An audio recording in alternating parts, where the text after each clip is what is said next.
In 1692, Rebecca Nurse and Mary Esty wrote petitions from jail seeking justice. Their families and neighbors wrote petitions and testified supporting them. In 2023, Sarah Jack testified in Connecticut for her ancestor Winifred Benham's exoneration, and Connecticut passed it. On November 25th, 2025, Sarah testified in Massachusetts for her ancestor, who was Winifred Benham's mother, Mary Hale, who was accused of witchcraft in Boston. Across 333 years, the act of submitting testimony, speaking for those who were silenced, connects past to present. Welcome to The Thing About Salem. I'm Josh Hutchinson. I'm Sarah Jack. Sarah testified for those accused in the Massachusetts witch trials. And Sarah, you've now testified twice for your ancestors' exonerations. What does it mean to you personally to continue what Rebecca and Mary started with their petitions? Petitions that came from women like Rebecca Nurse and Mary Esty help fill out the experiences of these innocent women who were accused of witchcraft in 17th century. We know how desperately they were pleading for someone to acknowledge that they weren't witches. And they wanted to protect other women. Mary Esty specifically said in her petition, if you continue in this way, more are going to suffer, more are going to die. And so as a descendant of those women, knowing now in 2025 that there are still women and a man who have a conviction on their record of witchcraft accusations, it's fulfilling this plea that was started over 300 years ago. And some people have had their names cleared, but they all deserve to have their names cleared.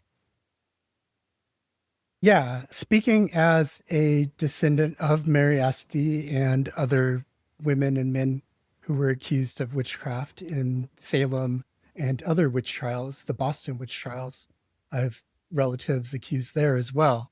So just speaking as a descendant, I'm really appreciative of everyone's commitment to speak to the legislators directly about why this bill is important to exonerate the remaining people accused of witchcraft in Massachusetts. It's so valuable to me to know that people are speaking out for my ancestors, but also the ancestors of many, many other people. Yeah, I imagine, when community members in 1692 came together and put their signatures on these pleas that were going before the magistrates, how much comfort and hope that brought to the accused and their families. And when we see supporters letting us know that they've sent in written testimony, when we see the numbers go up on the petition at change.org/witch trials, you feel like, oh, we're all doing this together. Other people are recognizing that this needs done. Right. And Rebecca and Mary did get exonerated in 1711. And we're just saying that what was done for them should be done for the other people accused of witchcraft, specifically those tried in Boston. Their words have survived, and it has directly inspired the work that I do. That is why every day End Witch Hunts is working on our projects to further justice and acknowledgement of witchcraft accusations and the innocence of those accused. And so we are speaking the truth that these were innocent people, and we're not going to let it be forgotten. Their voices aren't forgotten because of the records that were preserved. And that 1711 exoneration only happened because of petitions coming in from their family members saying, we were wronged, we have this grievance, clear the names of our relatives so that we can resume something of normality with our lives that are hindered by this tarnish of witchcraft accusations.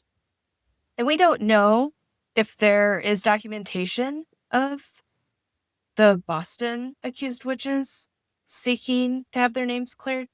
It hasn't come to light if they are around. We didn't see it for the Connecticut accused witches, but we do know that those who were affected by the 1692 witch trials, they continued seeking justice through the centuries.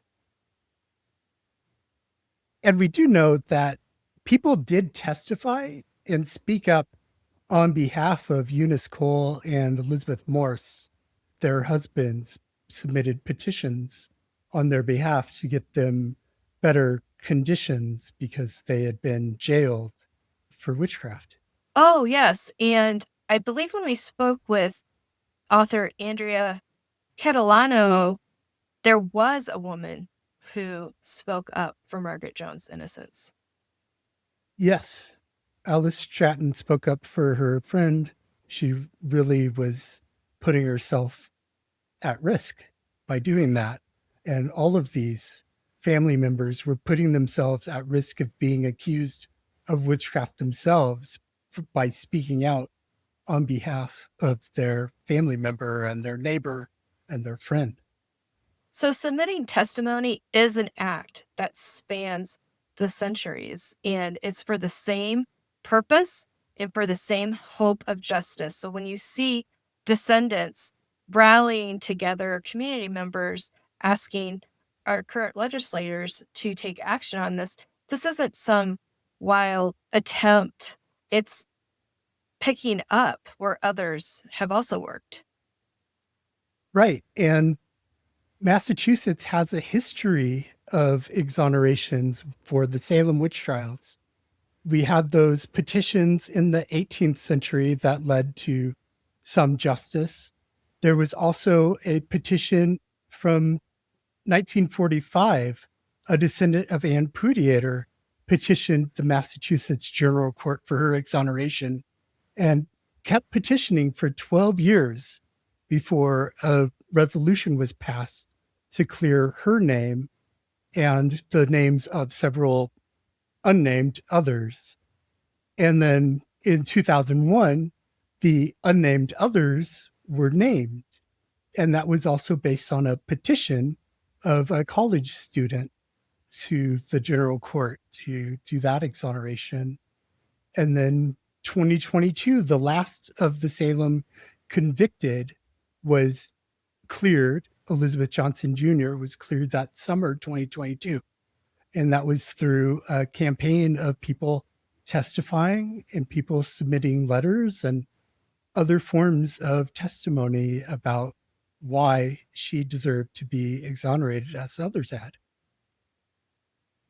And Sarah has experience testifying before legislative committees about witchcraft exonerations. You testified in 2023 before the Connecticut Joint Committee on Judiciary, and you testified on behalf of Winifred Benham, who we've mentioned in this episode, who's your direct ancestor.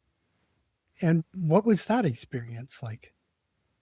It's so interesting to look back at that, but I definitely got the full experience of standing before a committee that has the power to move something forward or to end its journey, a committee who weren't sure that they had all the answers and the information they needed. In Connecticut, there had not been an exoneration passed previously. It had not gotten past this committee. So we felt that getting this opportunity to go before the committee was very significant. And it was a hard testimony to give. I had no experience. I just wanted the legislators to say, hey, these men and women should not have had tests to see if they were witches. They should not have gone through those accusations and examinations in court. And they should not have died or had their lives totally destroyed. Many of the Connecticut accused women were banished. They were socially banished from their lives, and including Winifred Benham. We don't know exactly her history after her trials because she just kind of disappears from the records. So that experience was hard because I was asking a committee who represented the state of Connecticut to make an acknowledgement of their innocence, and they weren't so sure. And that effort took a lot of collaboration. There were over 1,600 signatures on that petition, and 34 people submitted written testimonies in support of the legislation to exonerate. And 11 people came in person to do their testimony, as you were one of those 11 people. And it took all those voices speaking up to get the bill passed. Yes, and today the names have been stated and absolved. You can listen to our other episodes to learn more about what does that mean? Why isn't it exonerated? We've definitely talked about that a lot on the Thing About Witch Hunts podcast when we've done our Connecticut episodes. But House Representative Jane Garibay and Senator Saud Anwar proposed this resolution, and they worked for this resolution. So they were with the leaders seeking to get this passed, and we were petitioning to have it passed. And they did. They did what was right. They did what was right, and now it's Massachusetts' turn to do what was right for these victims of witch trials who have never been cleared of their guilt. You were able to testify in person in November 25th. You spoke before the Joint Committee on the Judiciary, and you were part of a panel with Marilyn Roach and Dan Gagnon, two of our favorite Salem historians. And what was that like? How was that different, being part of a panel to speaking alone in Connecticut? It felt really great to be standing unified with respected historians. I really appreciate that Marilyn and Dan have reached out to their representatives. Both the representatives have sponsored this bill, and to stand there with them and get to address the committee as a descendant, but alongside these amazing authors that have been advocating through their writings for the victims. It was really incredible. This hearing had its own challenges. There were lots of other very valuable bills being proposed, and testimony that was given that day was heartbreaking. This was a human rights day, so there were lots of voices that needed to be heard, and there were other descendants from other heartaches asking for the committee to hear their voices. Right. And you're able to speak on behalf of Mary Hale because she was one of the people tried in Boston for witchcraft, which is something that people don't really know as much about the Boston witch trials as the Salem trials.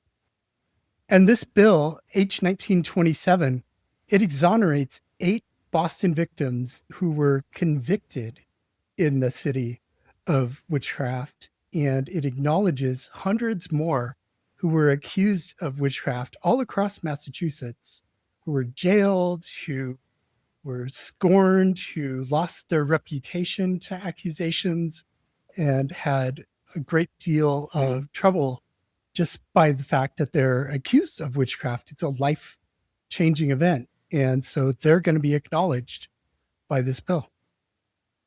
The other thing that was a little different in Massachusetts, I didn't feel that we were so much needing to answer questions about guilt or innocence of accused witches to this committee. The state has previously cleared the names of their later accused witches, but this was pointing out that, hey, the first 8 convicted of the state have been overlooked.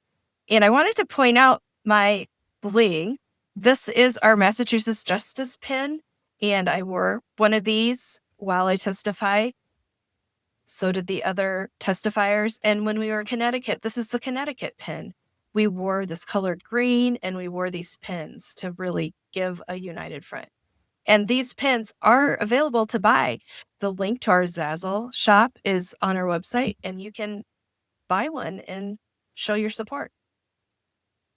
H 1927 was proposed by Representative Stephen Owens, who represents Marilyn Roach's district in Watertown and Cambridge. And then a representative from the Danvers area testified. That's Representative Sally Cairns, testified to the Joint Committee on the Judiciary about why this bill should be passed. She's been a major supporter of the Salem exonerations previously, so she knows what she's talking about when she says this exoneration should also happen.